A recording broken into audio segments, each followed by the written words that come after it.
Hi, it's Scott here. This is a tough one. There's a lot of talk in the media just now about freedom of speech and about where that right, if it is a right, begins and ends.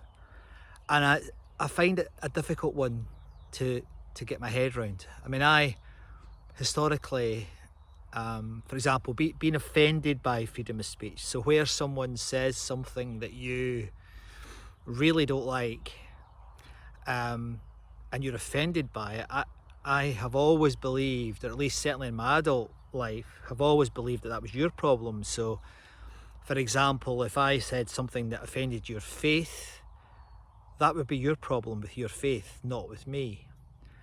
And largely I believe that. I mean, I think that is a reasonable assertion. And I remember a few years ago speaking at I was asked to speak at an evangelical church in London, and they asked me to speak about good without God. And I did worry that I was going to offend people in the room, but I really didn't. They were very confident in their faith, and we ended up having a wonderful day. I've spoken about this before, but we had a terrific day where I was only booked to speak for an hour and I was there for a whole day nearly, in dialogue, having a laugh, having a discussion with people who were very comfortable with someone counteracting their particular perspective on life.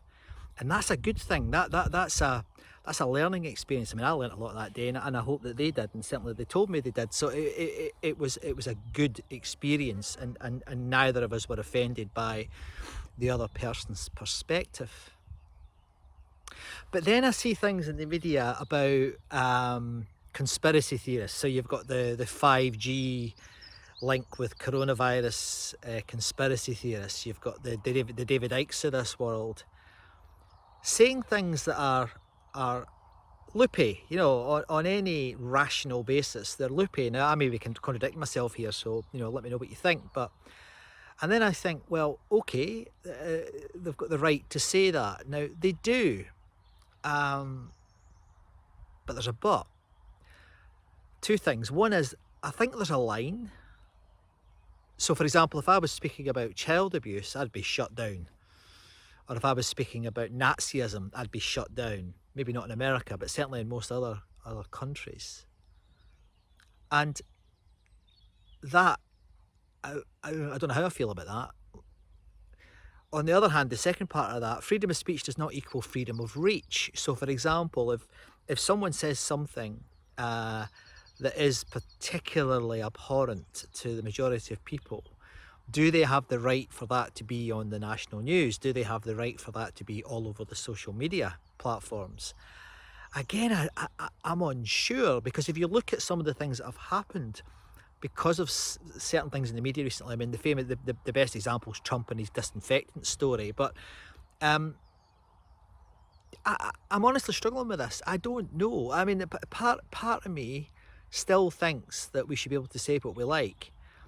But I think there's a responsibility required to look at oneself, perhaps in the whole. So there's a Rush song that goes on about, how we think our local food is the best, our local beer is the best, how, quick to judge, slow to understand. And I think there's something in that, but that requires such a degree of inner understanding, but also the bigger picture, understanding much more than your village or your town or your country or even your continent.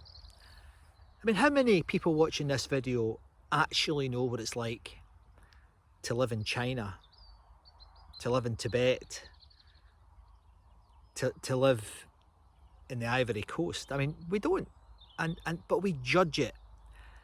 So I'm not in any way trying to, well, I can't, because I don't know the answer to this, but I'd be interested in your views. What do we really mean by free speech? Does that have the entitlement to freedom of reach. I'd really would be interested in your perspectives.